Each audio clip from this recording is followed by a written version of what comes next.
So hello, everyone. Welcome to Spiritism at Noon. We are studying the book Empty Lives by Joanna de Angelis, dictated to the medium Divaldo Franco. We have already covered the first few lessons. And for those who are joining just today, you don't have to worry because each lesson is a different topic.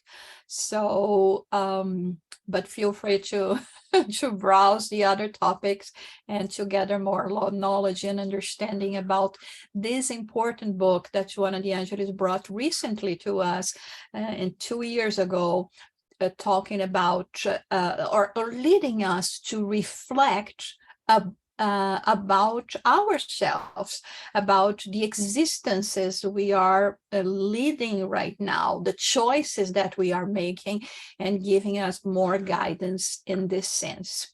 So I'm going to start sharing my screen if I, okay. It's just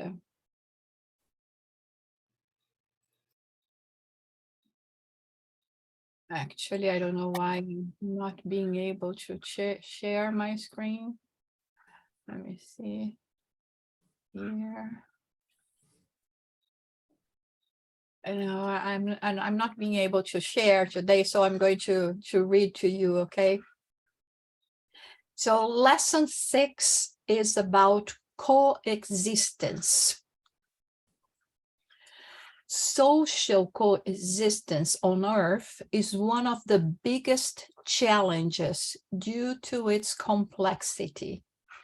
Human beings are individual worlds of special experiences in view of their stage of evolution and their potential for growth.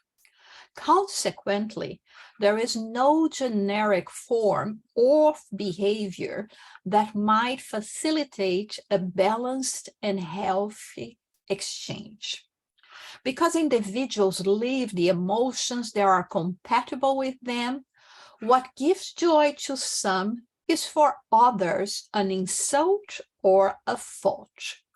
It is indispensable for there to be a natural understanding that desire to coexist must be devoid of any sentiment that transpires abuse or exploitation. So here she's talking, of course, about the social coexistence, and this is where she's going to be developing this important topic about our relationship with others, how we gather in this form of coexistence, and we actually will have different takes of life according to our stage of evolvement, according to our personal interests. But what she's trying to put it here, it's not only to make us understand how important this is, how important this is for us to grow, because we cannot have all the knowledge, all the talents at once, and so we need and we codepend on others, but how as well, just because we may have different talents, different interests, different state of knowledge, it doesn't mean that we should give others a hard time, or dismiss them, or not value them as they deserve to be valued, as we should not, start just pointing at what they are missing or not, because maybe we are the ones that are missing. So in any way, she says that we should transpire, these are the words that she uses here, any kind of a sentiment of abuse or exploitation, because we'll see that others can provide us with something and then we can abuse them, we can exploit them. So attracted or rejected by each other, individuals become sympathetic or not due to their vibratory waves that attract or repel them, promoting the approach of avoidance responsible for the effective reactions resulting from this behavior. So this is when, in our day-to-day lives, when we have the opportunity of meeting people, we will feel this attraction or not, like we said before, according to not necessarily what they present as talents, as tendencies, but also what they are sending to us in terms of energy.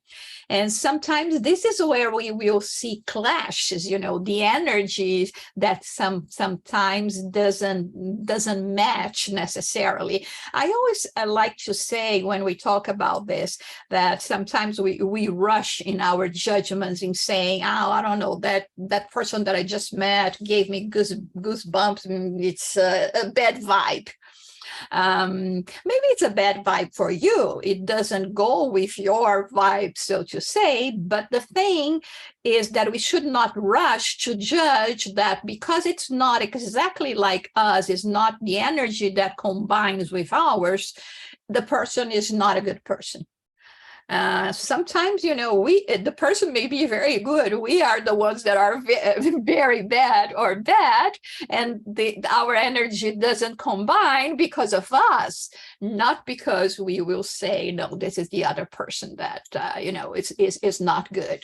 So I'll read a little bit more and then we stop to comment. So often, having the same ideals and sentiments brings people closer to each other, which can produce significant affections that penetrate into the deepest recesses of the individual, who can perceive the difficulties and problems they entail. Since immediate benefits are expected in relationships, the initial affectivity can grow cold due to a kind of disappointment when the difference between what was thought to be the reality and what the reality actually was become evident.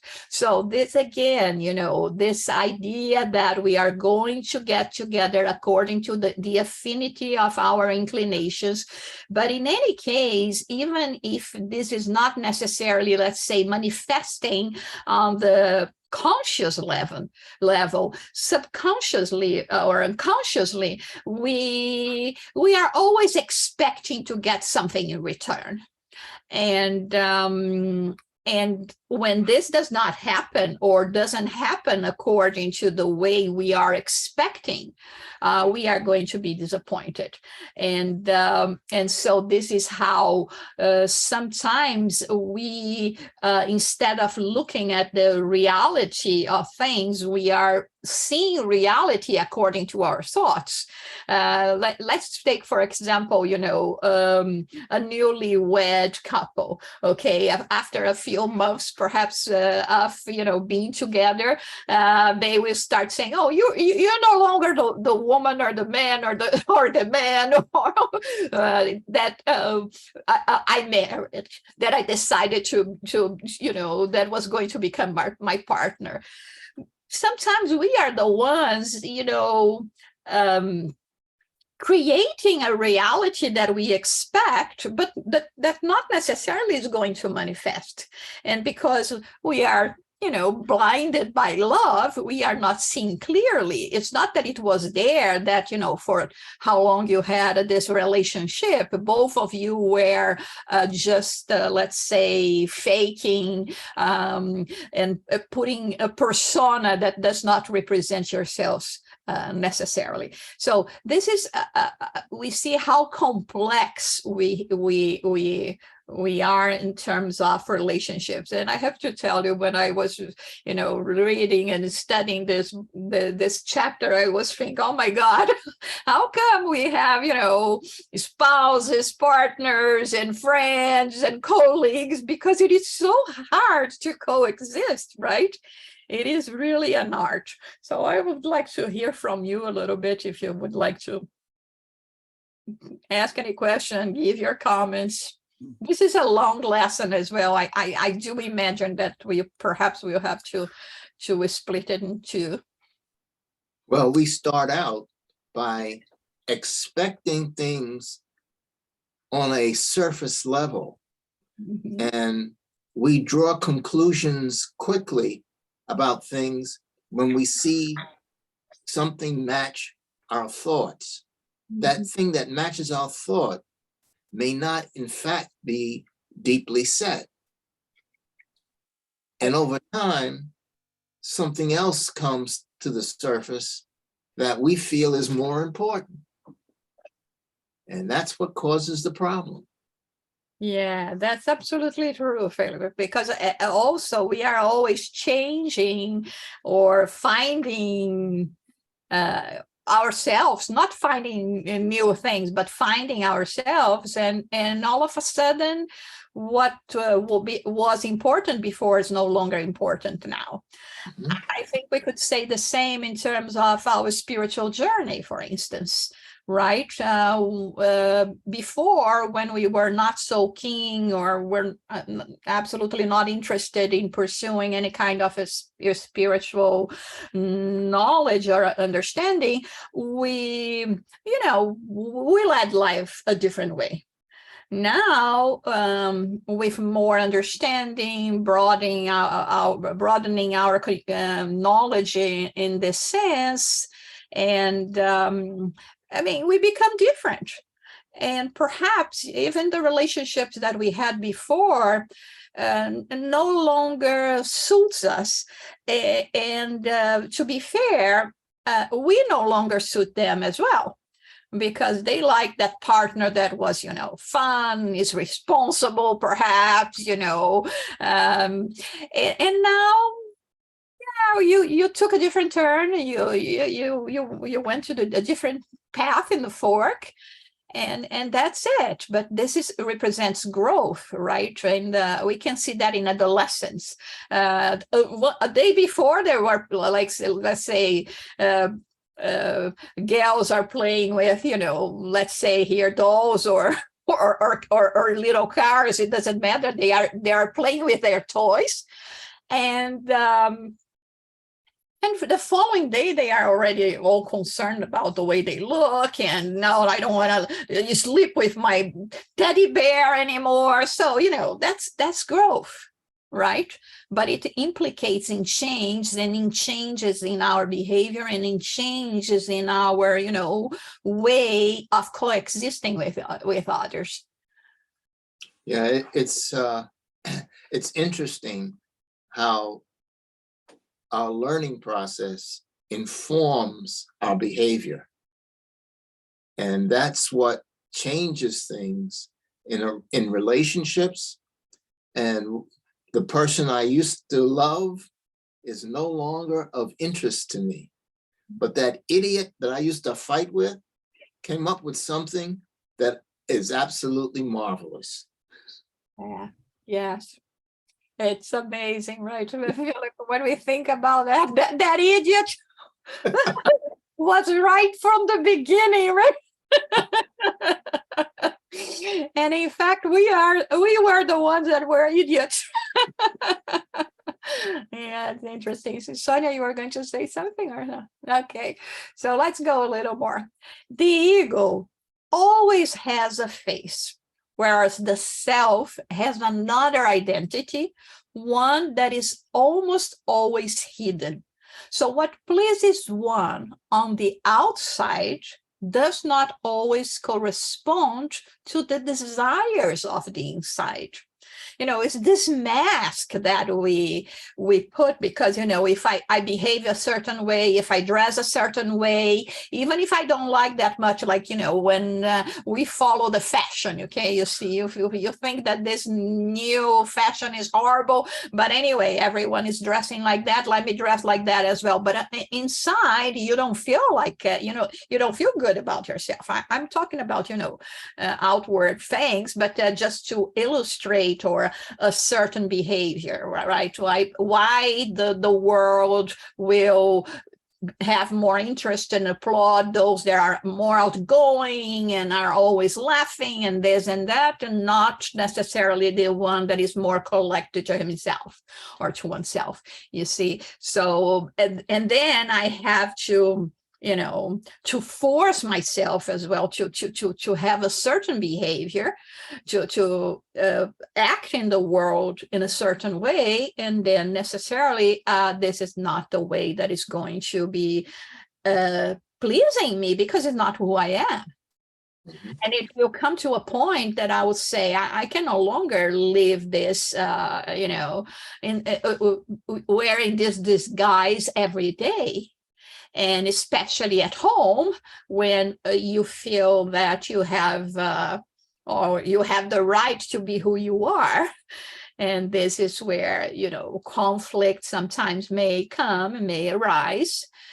Because yes, we should be what we are, but we have to remember that there is always other people around, and that they deserve the same respect that we want them to have in relation to us. So she says here, in this case, when we are, masking who we truly are, I mean, and sometimes it's so deep down, it's so bottled inside of us that we will not even realize. You feel that anguish, you feel that even, depressive mood, because you're forcing yourself to be what you're not. But you're not even realize that, because you are going so much against your nature. And hear me well, I mean, sometimes we have to go against, to fight our nature, especially when we are talking about choleric nature, violent one, those that have tendencies that society already tells us that are not condoned. And so this is a process of learning. But you see, when you see that, you are bringing to your conscious level, you are realizing that, and you are doing a process of bettering yourself. What we are talking about here is not even being aware that you are burying so deep what you truly are, that sometimes, I mean, it's going to backfire at some point. So she says the ego always has a face. Oh, no, sorry. If there is no real sentiment of affection, friendships fall apart, and it's very common for animosity, mistrust, or harmful reactions to appear to be introduced. All human beings need protection and affection. No one exists complete, self-sufficient. Tolerance, then, is indispensable for understanding and kindness in order to de-escalate the disagreement. And it also assists with resources of loyalty through the impulses of ascension and charity. Invariably, however, irreproachable conduct is required of those who become friends, without the parties themselves having such faultless conduct in turn. It is usually believed that friendship and criticism are not well related, and that a balanced behavior is indispensable. It is in the family that its members start learning about relationships that produce a healthy coexistence through the spirit of real fraternity that should reign among them. Through the various stages of physical and emotional development, mental habits of cooperation and rebuke are acquired, which work later on in one's conduct in the social environment. Formal education is responsible for culture and understanding broad enough for socialization and rewarding coexistence.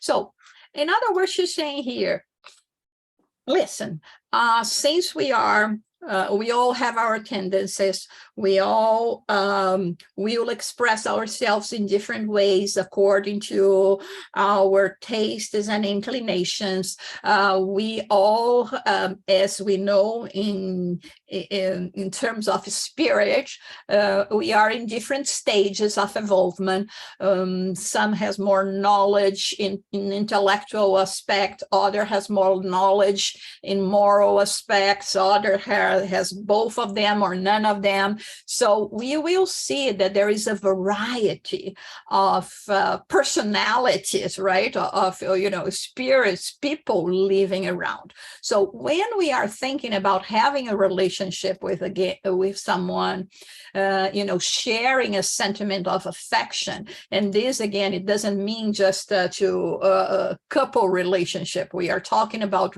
a relationship as a whole.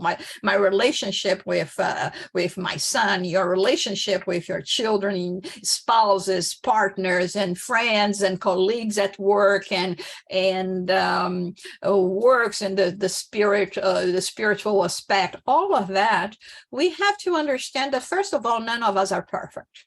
So all of us are, still have too much going on in terms of imperfections. And to expect that when we are in to build this image, like, build a bear, okay? Oh, this is the perfect friend.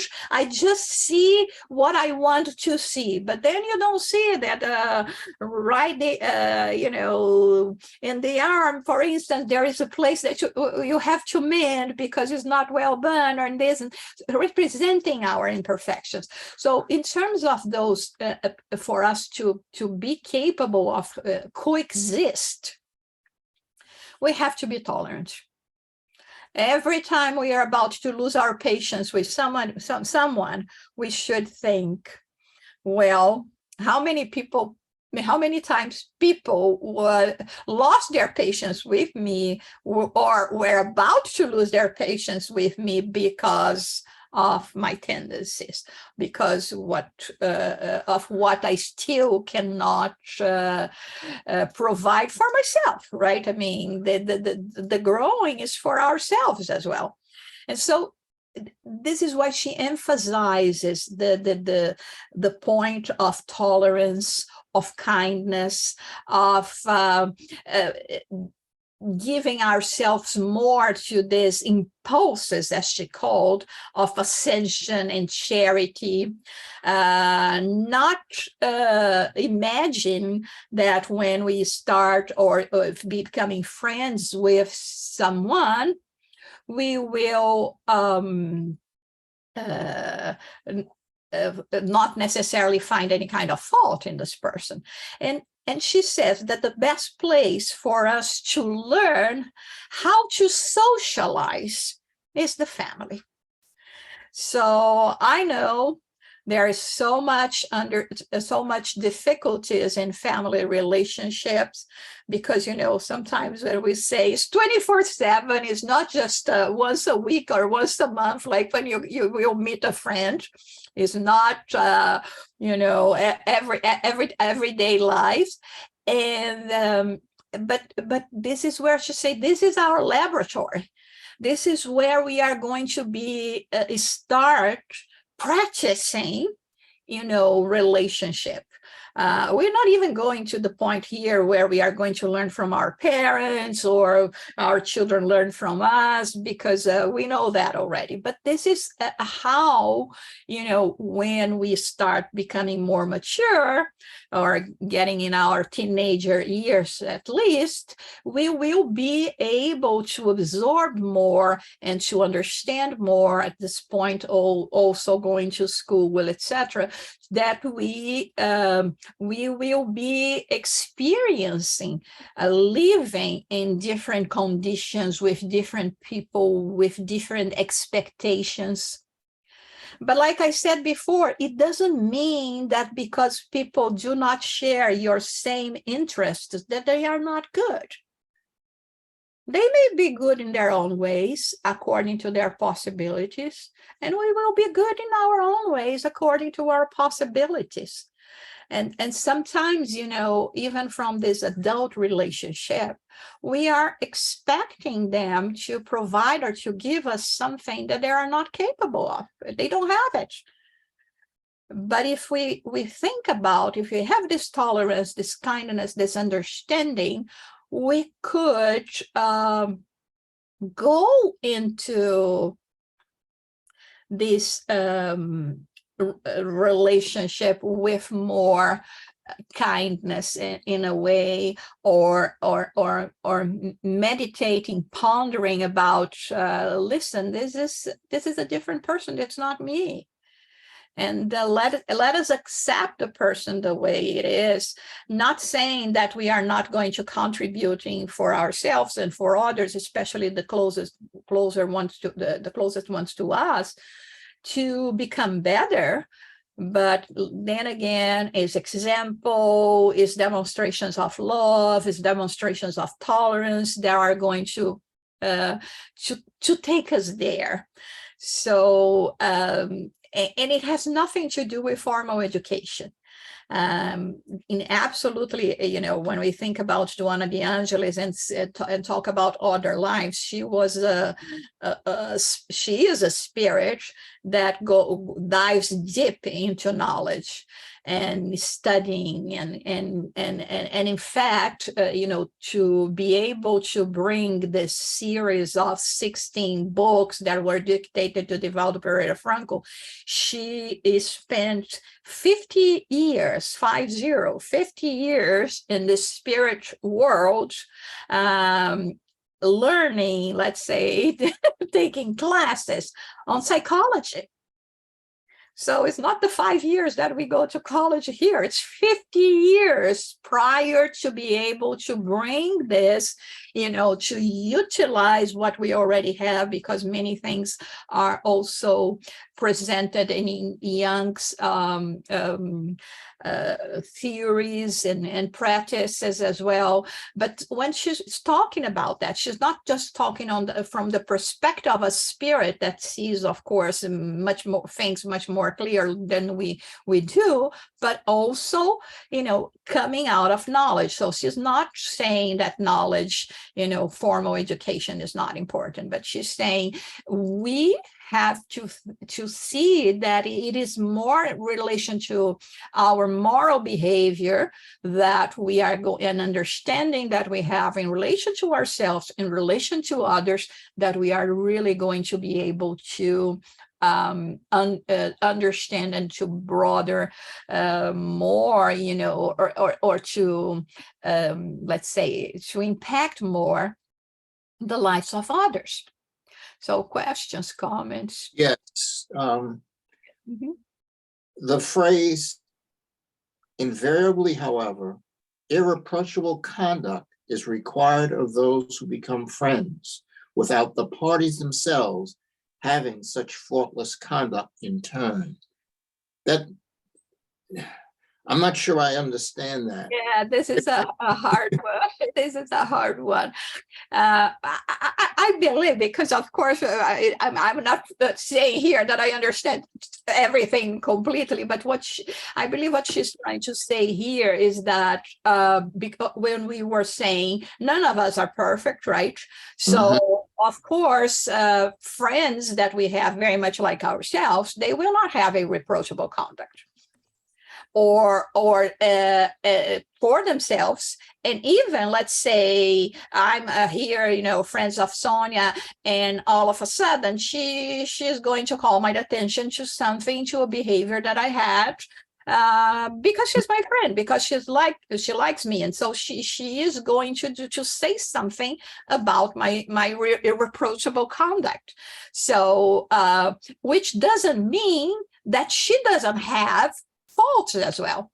This is the way I understand it here. I mean, when we are friends, and she's talking here even about criticism, and there is this phrase that if you really want to know the true opinion of something, you ask your enemy, not your friend, right? Because they will have no interest in pleasing you. They will just say things according to what they see. It doesn't mean that it's right, but according to what they see. So this is how I understand it here. I don't know if I got into exactly what you wanted to say. Well, yeah. I was thinking from the standpoint that if you and I are friends and you do something that I find repugnant, yeah, I would feel it's my responsibility to broach that subject with you and explain to you why that is not a good one. Exactly. And it doesn't mean that because you are reproaching me that you are, free of guilty yourself, right? Those who are without sin cast the first stone. I think this is what she's talking about here, and how, this rhythm and the friendship should be acknowledged, because when I have a phrase, this is by Jusara, okay, that we just don't fight with people we don't have a relationship, okay?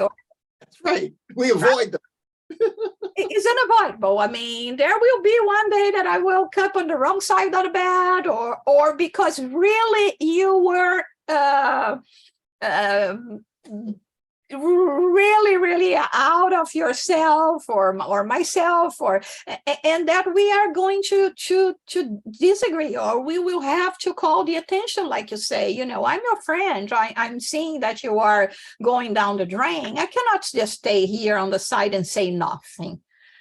And and so I think it's more in relation to that she's talking about here. But yeah, there are some phrases. That's why sometimes, it's not to our advantage to rush in those studies, because there is so much, especially, in this search that we are doing now, trying to get to know ourselves better, to understand better. When we rush, we may miss important things. Sonia, you were going to say something, I guess, before you're leaving. You have to leave now already. Yes, okay, no problem. You bring next week then, okay? Bye. So let's see here. Now we actually are at a conundrum here, because if we start the other part, we are not going to be able perhaps to finish, or should we try? Let's.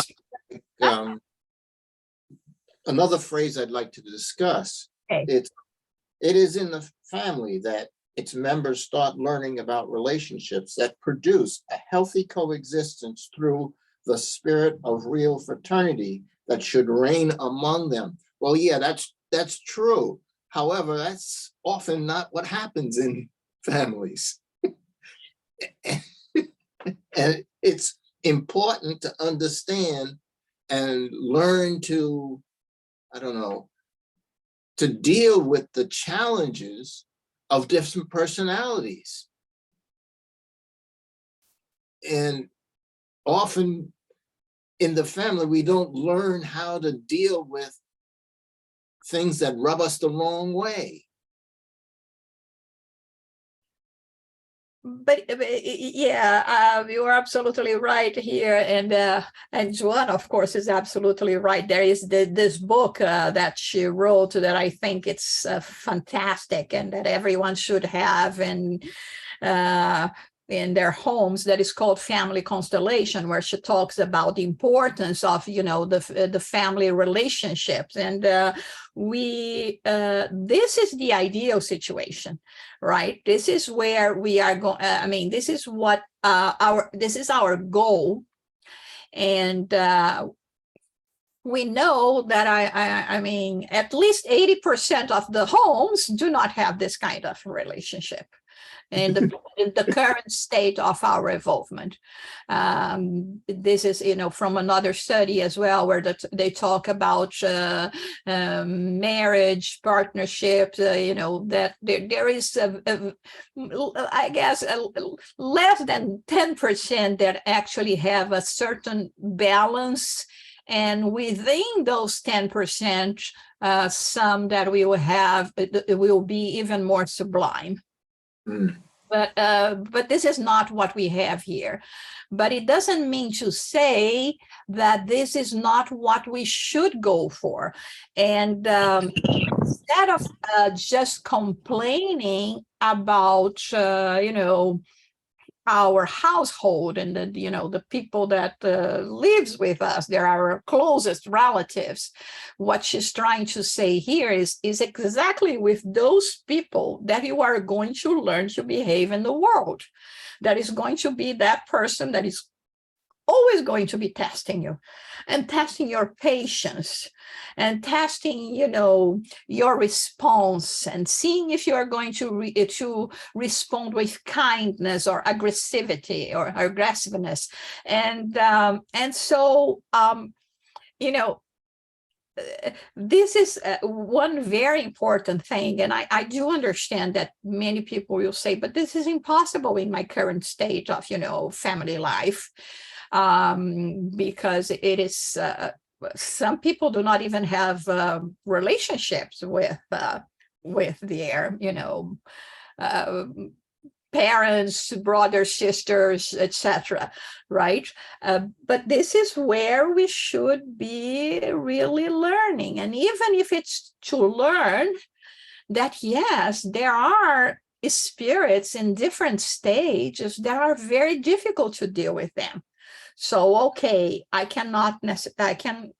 don't feel in myself necessarily that I can love them, that I can respect them as they are, but I understand that I have to respect them as human beings, as children of God, as I am. So you see, we shift a little bit. It doesn't mean that, okay, I'm here, and at the end of this incarnation, all of us have to be, friends and loving each other. No, maybe it's going to take 10 incarnations for us to be able to say that. But it's this exercise, because in the way we have our society built today, I still have to go and work and to provide for my survival, and I will meet people from the different echelons of life, and with more intellectual or less intellectual knowledge or moral and etc. And somehow I have to learn how to coexist. So we are not saying here that at this moment, unfortunately, we will find in the homes this kind of relationship. But at least we should try to have one where we will come to the realization that not everyone is like us. It doesn't mean that they are wrong and that we are right, and that everyone deserves respect and time to come about with what they have to learn on their own pace. But yes, it's so challenging, right, Philip? It is extremely challenging. I remember in this incarnation, I was an only child. And I can't tell you how many people from families when I was younger told me, oh, you're missing out so much being in families. And then after I got past junior high school, I started seeing the problems they were having in their families. And I was saying to myself, I was blessed not to have those problems. Yeah, I was happy enough to hear that from my son. At one point, because yes, you don't have up to a certain point, you don't have how to compare, right? I mean, even in your teenagers years, you're not paying that much attention to the dynamics of the families of your friends, Right. But you mature a bit more and you start looking about their relationships. You start saying, hey, come on. And then it was when and I feel blessed because I heard that in my life when my son said, oh my God, I never realized it, how good I had and how good you guys are. And but yes, it's exactly like this. I mean, it's without maturity, we just complain, which is very much our position in life now as a spirit. So we don't have that much maturity and we complain about everything. How come is God not seeing what's happening in the world? Or how come God is blessing that person that absolutely doesn't deserve anything? And I myself, that I, doing the best that I can, I'm always struggling. Or how come, we always complaining, that person has all the things in the world. If we're doing the right things, it's because we've been through that stage already. Yes. Yes, exactly. So it's it is challenging, but that's why, you know, I think that this study of this works from by Joanna de Angelis, they are so important because it takes us to a place that we normally didn't visit before. Mm-hmm. Which is our inner self, you know. We are not thinking about our inner selves that much, and being faithful and respectful to who we are. Mm-hmm. And once understanding that, and even understanding, of course, our imperfections, there are, you know, in tune with our let's say spiritual age. Okay, let's see, for example, again, a child. Once I learned that a child, I don't know if this is correct or not, but you know, just as an example, that a child, you can put a child in swing lessons before the age of 6, but they are only going to be able to really start doing the right movements, etc., when they are 6 a year old, or you know, about this age. And then you will come to a child 5 years or 4 years old and say, how come you cannot swim already? How come you cannot, you know, use your arms or your legs? I mean, it's beyond their possibilities, right? I mean, and now how is it fair that they feel bad because my physiology still cannot handle this? So what I'm trying to say here is, by acknowledging our imperfections, it doesn't mean that we have to feel bad because we still are not what we wish to be. Like, you know, a child, oh, I can't wait till I am old, right? Or I've grown up, right? So it's the same thing. We still do not have the capability of doing much more. But we have to believe that in time and with a constant gradual construction, we will get there. So when I do this, you know, inner search and try to get to know myself better, it doesn't mean that it's for me to, you know, to start feeling depression because, oh my God, I'm so bad. No, it's because, you know, it's still who you are, but you can be more. Mm. And there is a way for you to be more.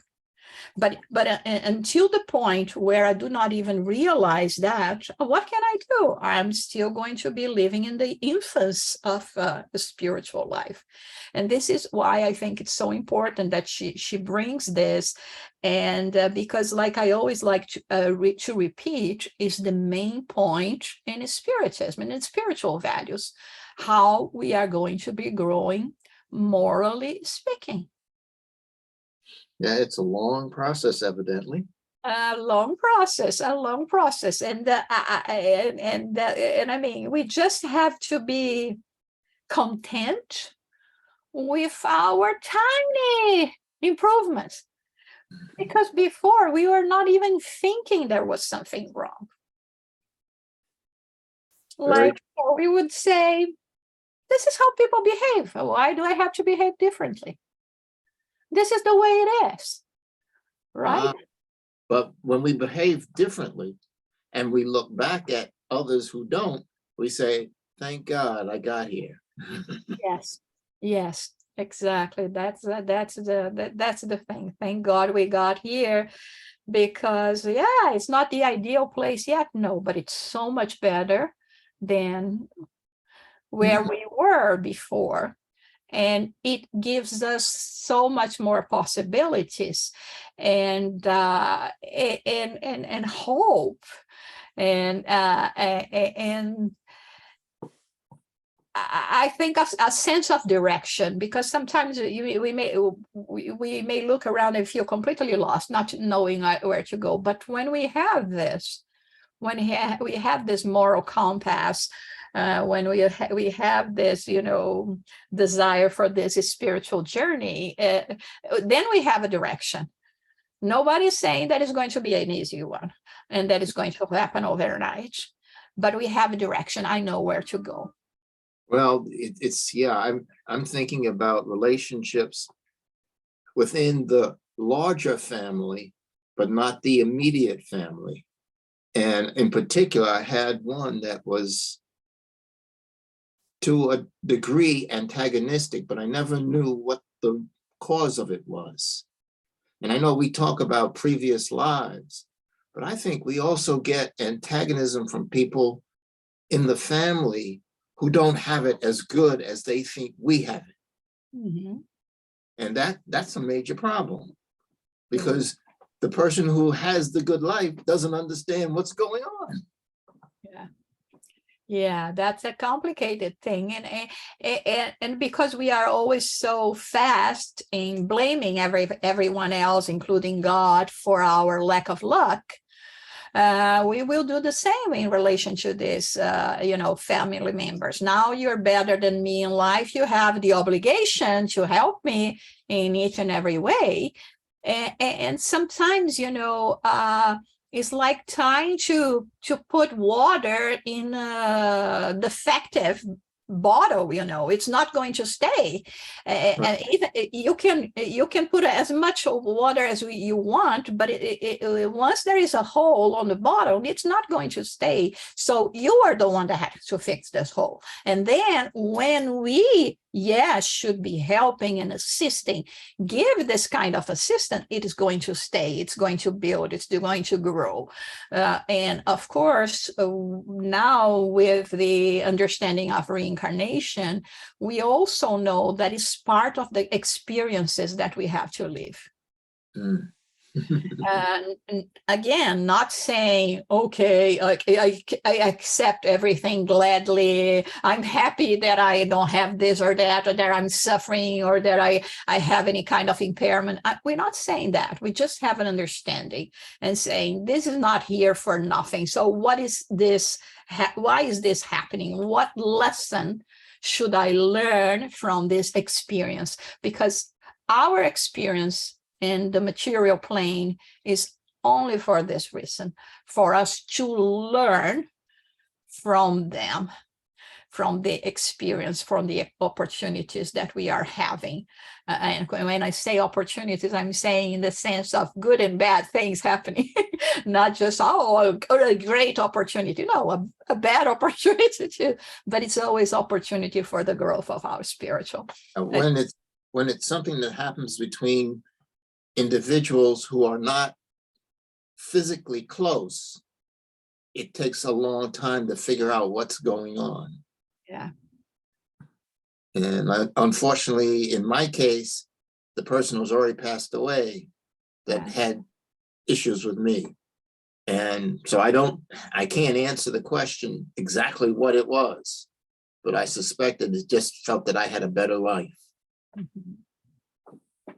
Yeah, but I'm sure, Philip, that now, from a different perspective, sooner or later, if it hasn't happened already, this spirit will see. And it's always, the grass is always greener, right, on the other side of the fence. So we know that no one is having it easy.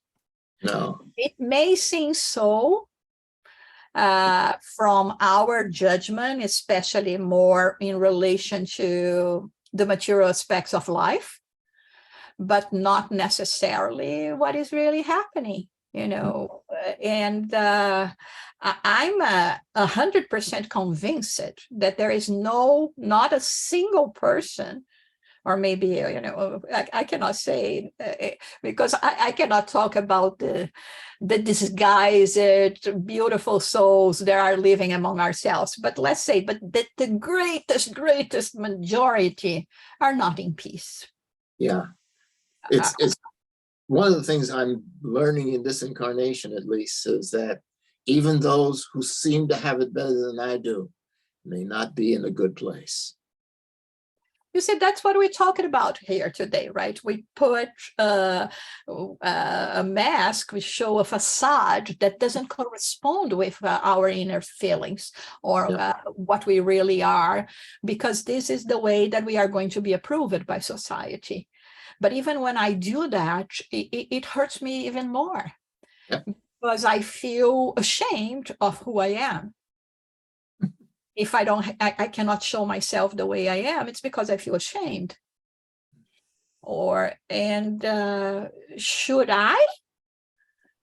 Sometimes we hide our values because we know that, other people are not going to praise them. But should I hide my values? But it doesn't mean that I have to come up aggressive and, in trying to impose my points of view. Right. So yeah, it's a lot for us to reflect, and I think it was a great talk, a great discussion that we had today, Philip. Thank you very much. Okay. If anyone else would like to say anything before we end So next week, we are going to complete this lesson 6, okay, the coexistence. And we will again make a brief summary about what you said today, and then we will continue and finishing it the following week. So thank you to everyone.